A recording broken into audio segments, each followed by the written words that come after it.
حضرت عمر بن عاص رضی اللہ تعالیٰ عنہ فرماتے ہیں کہ میرے دل میں خیال آیا مقام اور مرتبے کے لحاظ سے کہ آپ صحابہ اور اہل بیت کو کمپیئر نہ کیا کریں. اہل بیت کے ساتھ کوئی بھی کمپیئر نہیں ہو سکتا. وہ حضور کے گھر والے ہیں. آپ اپنے آپ کو رکھ کے دیکھیں کہ آپ گمراہ ہوں اور آپ ایک نبی کا کلمہ پڑھ کے مسلمان ہوں تو آپ یہ بازو اوپر کر کے نبی کے گھر والوں کا مقابلہ کرنا شروع کر دیں گے؟ نہیں. آپ تو یہ کہیں گے کہ بس نبی کے گھر والوں کی شفاعت مجھے قیامت والے دن مل جائے, میں نبی کے گھر والوں کو خوش کروں, حضور خوش ہو جائے.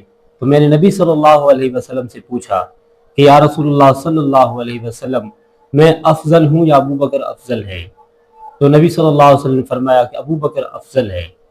تو میں نے پوچھا کہ یا رسول اللہ, کیا عمر فاروق افضل ہے یا میں افضل ہوں؟ تو نبی صلی اللہ علیہ وسلم نے فرمایا کہ عمر فاروق افضل ہے. تو میں نے پوچھا کہ کیا عثمان غنی افضل ہے یا میں افضل ہوں؟ تو نبی صلی اللہ علیہ وسلم نے فرمایا کہ عثمان غنی افضل ہے. یہ پوچھنے والے عمر بن عاص سے رضی اللہ تعالیٰ عنہ, اور جواب دینے والے رسول اللہ صلی اللہ علیہ وسلم ہے. اور ترمذی حسن کہا ہے, اور بعض محدثین کے نزدیک یہ صحیح بھی ہے. عمر بن عاص رضی اللہ تعالیٰ عنہ پوچھ رہے ہیں کہ رسول اللہ صلی اللہ علیہ وسلم بہت ہی زیادہ لوگوں کا خیال کرتے تھے اور ان کا لحاظ رکھتے تھے.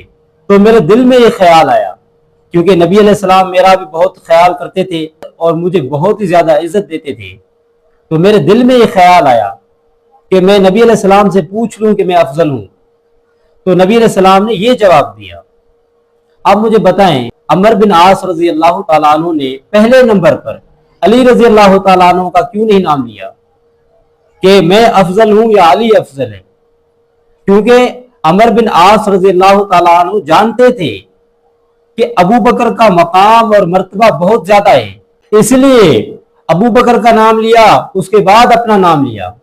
اس لیے عمر فاروق کا نام لیا, اس کے بعد اپنا نام لیا. عثمان غنی کا نام لیا, اس کے بعد اپنا نام لیا. عمر بن عاص رضی اللہ تعالیٰ عنہ جانتے تھے کہ ابو بکر کا مقام بہت زیادہ ہے, عمر فاروق کا مقام بہت زیادہ ہے, عثمان غنی کا مقام بہت زیادہ ہے, اس لیے ان کے ساتھ اپنا نام لیا. تو یہاں پر یہ بات آپ ذرا سوچ لیں کہ عمر بن عاص رضی اللہ تعالی عنہ کی نظر میں ابو بکر سے افضل علی رضی اللہ تعالی عنہ اگر ہوتے تو علی کا نام یہاں پر لیتے, ابو بکر کا نام پہلے نہیں لیتے. تو اس لیے ابو بکر رضی اللہ تعالی عنہ کو جانتے تھے عمر بن عاص کہ ابو بکر کا بہت زیادہ مقام ہے اور وہ افضل ہے, اس لیے ان کے ساتھ اپنا نام لیا. اور اس کے بعد جانتے تھے کہ عمر فاروق کا مقام ہے, اس کے بعد جانتے تھے کہ عثمان غنی کا مقام ہے. یہ تو صحیح روایات کے اندر بھی موجود ہے, بخاری شریف کے اندر بھی موجود ہے کہ حضرت عبداللہ بن عمر رضی اللہ تعالیٰ عنہ ہم صحابہ کے اندر سب سے پہلا نمبر ابو بکر صدیق کو دیتے تھے, پھر عمر فاروق کو, پھر عثمان غنی کو, اس کے بعد کسی کا نام نہیں لیتے تھے. اور آج کے یہ جو رافضی ہیں اور ان کے علاقار ہیں اور ان کے جو چاہنے والے ہیں, جو ان کے مددگار ہیں, جو ان کی تعریف کرتے ہیں, وہ بھی یہ کہتے ہیں کہ بھائی علی افضل ہے, ابو بکر افضل نہیں ہے. مجھے آپ بتائیں کہ علی رضی اللہ تعالیٰ عنہ حضرت ابو بکر سے افضل ہوتے تو عمر بن عاص اس کا نام کیوں نہیں لیتے؟ پہلے نمبر پہ نام حضرت علی رضی اللہ تعالیٰ عنہ کا نام لیتے اور کہتے کہ یا رسول اللہ صلی اللہ علیہ وسلم میں افضل ہوں یا علی افضل ہے. تو عمر بن عاص نے تو یہ نام نہیں لیا. عمر بن عاص رضی اللہ تعالیٰ عنہ سے صحیح روایت موجود ہے کہ جس میں نبی علیہ السلام سے پوچھا عمر بن عاص نے کہ یا رسول اللہ صلی اللہ علیہ وسلم آپ سب سے زیادہ محبت کس سے کرتے ہیں؟ نبی علیہ السلام نے فرمایا عائشہ رضی اللہ تعالیٰ عنہ سے. عاص رضی اللہ تعالیٰ عنہ نے فرمایا یا رسول اللہ میں مردوں کی بات کر رہا ہوں. تو نبی علیہ السلام نے فرمایا کہ میں ابو بکر رضی اللہ تعالیٰ عنہ سے محبت کرتا ہوں.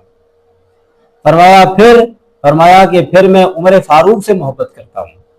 یہ تو صحیح روایات کے اندر موجود ہے. سب سے پہلے نام لیا ابو بکر رضی اللہ تعالیٰ عنہ کا, دوسرے نمبر پر نام لیا عمر فاروق رضی اللہ تعالیٰ عنہ کا. یہ تو روایات کے اندر موجود ہے. اب جو نہ ماننے والے لوگ ہیں اس کو ہم کیا کر سکتے ہیں؟ ضدی لوگ ہیں, ہم ان کو کیسے منوا سکتے ہیں؟ جو ماننا ہی نہیں چاہتے ہیں ہم ان کو کیسے سمجھا سکتے ہیں؟ جو سیدھے راستے پر آنا ہی نہیں چاہتے ہیں ہم ان کو کیسے لائیں گے؟ جو یہ کہتے ہیں کہ بس اہل بیت کا مقام اور مرتبہ صحابہ سے زیادہ ہے۔ بھائی دیکھیں بات یہ ہے کہ مقام اور مرتبہ اللہ تبارک و تعالیٰ کی طرف سے ملتا ہے، اور وہ اس آدمی کی اپنی کوششیں ہوتی ہیں، اس کی کاوشیں ہوتی ہیں، اور اس کی محنت ہوتی ہے، اور وہ اللہ اور اس کے رسول صلی اللہ علیہ وسلم سے کتنی محبت کرتا ہے، اللہ اور اس کے رسول صلی اللہ علیہ وسلم کے لیے کتنا قربان کرنے کے لیے خود کو تیار ہے، تو اس بات سے پتہ چل جاتا ہے۔ جیسے کہ نبی صلی اللہ علیہ وسلم کے صحابی ابو بکر رضی اللہ تعالی عنہ نے لوگوں نے رسول اللہ صلی اللہ علیہ وسلم کی حفاظت کی، تلواروں کے ذریعے سے، تیروں کے ذریعے سے، نیزوں کے ذریعے سے رسول اللہ کی حفاظت کی، لیکن کعبہ کے اندر ابو بکر رضی اللہ تعالیٰ عنہ نے عقبہ بن ابی معیط کافر سے رسول اللہ صلی اللہ علیہ وسلم کو چھڑایا۔ نہ آپ کے پاس تلوار تھی، نہ آپ کے پاس کوئی تیر تھا، نہ آپ کے پاس کوئی کمان تھی، نہیں، یہ آپ کا ایمان تھا، یہ آپ کی ایمانی غیرت تھی، یہ آپ کی رسول اللہ صلی اللہ علیہ وسلم سے محبت تھی کہ آپ نے عقبہ بن ابی معیط کافر کو مار کے رسول اللہ صلی اللہ علیہ وسلم کو چھڑایا۔ یہ ابو بکر رضی اللہ تعالیٰ عنہ ہیں جو تیروں اور تلواروں کے محتاج نہیں ہیں رسول اللہ کی حفاظت کرنے کے لیے۔ یہ جو ایوارڈ